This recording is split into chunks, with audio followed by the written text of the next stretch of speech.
Chancellor, we've got the GDP figures today, flatline growth in July, but growth in the first half of this year, inflation's back near target, interest rates are falling.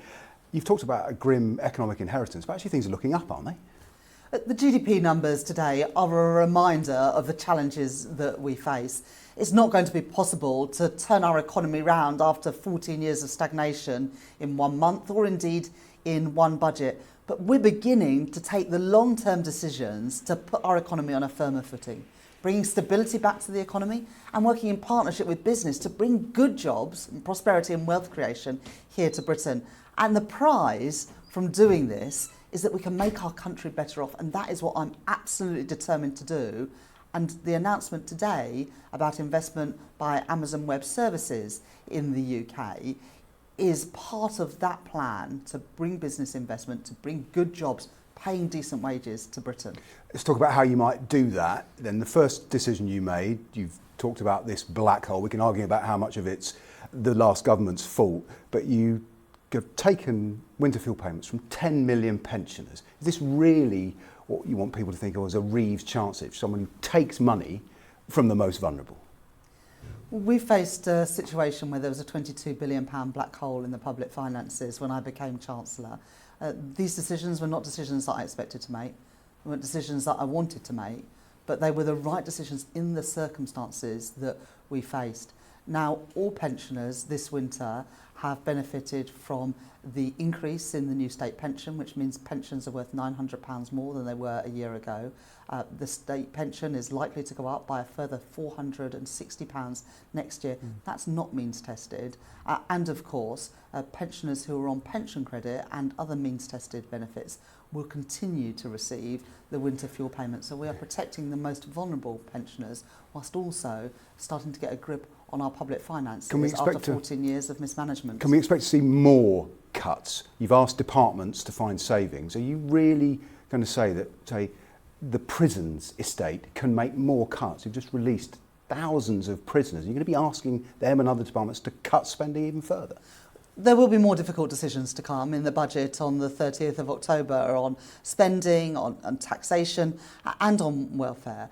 But those decisions are necessary to start to get a grip of our public finances so that we can turn our economy round. And we'll set out more details of that in the budget. But I am determined not to allow these problems to continue to fester in the way that the previous government allowed, that we're honest about the challenges that we face so that we can begin to turn them round. The number one mission of this government is to grow the economy.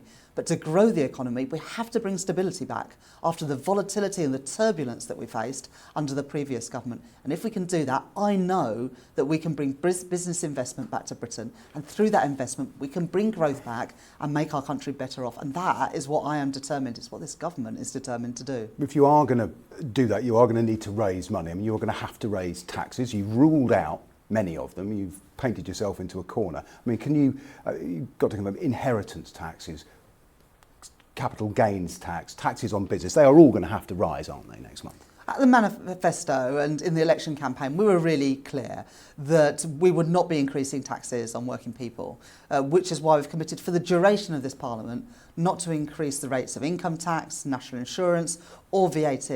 And to give businesses certainty, we've committed to cap corporation tax at its current level for the duration of this Parliament. Which leaves now, of course, there are difficult corporate decisions. taxes and those aimed at the middle classes. That's all you've got left. There are difficult decisions to come in the budget to get a grip on the public finances, and that is important to bring stability back to our economy. But we will do that in a way that helps promote growth so we can grow our economy and make our country better off. You've got three choices when it comes to this. You can cut spending, you can increase borrowing, you can raise taxes. Isn't the truth you are going to have to do all three?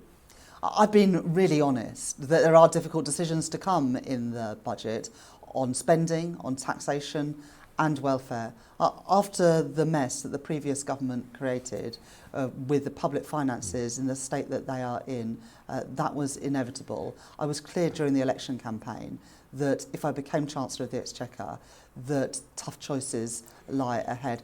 If they're all tough choices, though, if I could, Chancellor, if you are cutting spending, you are increasing taxes, new duties on employers around workers' rights, how on earth are you going to stimulate growth? Look at the announcement today from Amazon Web Services to invest £8 billion here in Britain to create new jobs in the technical skills, in AI and digital infrastructure. They're making those investments, and other businesses too, because this government is bringing stability back to our economy and working in partnership with business to unlock the huge potential. And if we can do that, we can make our country better off, and that is what I'm absolutely determined to do.